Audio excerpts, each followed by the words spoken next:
Howdy, I'm Jason Marino, and today I would like to talk with you about spreading. When we think about spreading our worldview, we oftentimes think about what humanity has done that has gone so badly in that regard. See, people have always been trying to spread their worldview. They might be saying, I think Macs are great, or I think PCs are better. I think Android is great, or I think iPhone is better. Or even things like, I can't believe you eat that, or I can't believe that you do that, or I can't believe you watch that. My worldview, my perspective is better.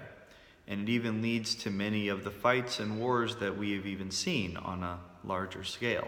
So the thing is that having a disagreement and wanting to share our worldview, to spread that to the world, is not a new thing. And spreading it is so vital to people that they will oftentimes even give their lives for it.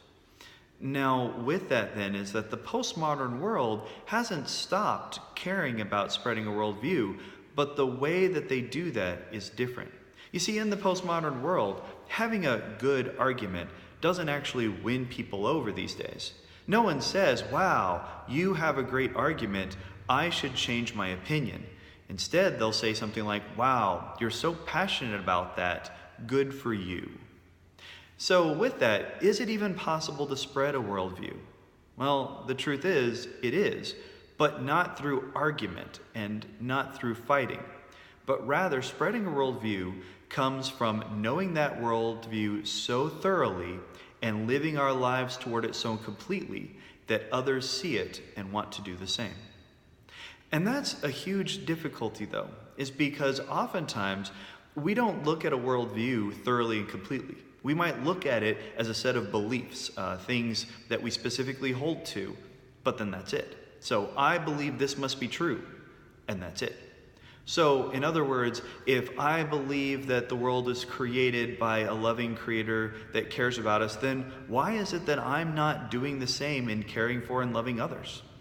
If I believe that there is a hope for the future and that we are given a purpose because of the resurrection of the Savior that we follow, then why is it that I spend so much time trying to get a bigger house? And why is it that I care so much about the show that's on TV? Do we have such a thoroughgoing system of beliefs that our whole lives are dedicated toward it? You see, oftentimes people are trying to figure out why their kids don't do the same things that they do in their lives. Why don't they emulate my life? But the trouble is whenever the kids see inconsistencies with their parents, but they see other people that live their lives thoroughly in dedication of what they believe. And so now we have to face this question, though, of what it is that we believe and how we're living our lives toward it completely. One other note, though, is that we also have to consider the fact that our worldview may not always be correct. That doesn't mean that things that we believe are not correct. And if something is true, it will always be true. And we don't have to hold on to it kicking and screaming for it to continue to shine forth as true.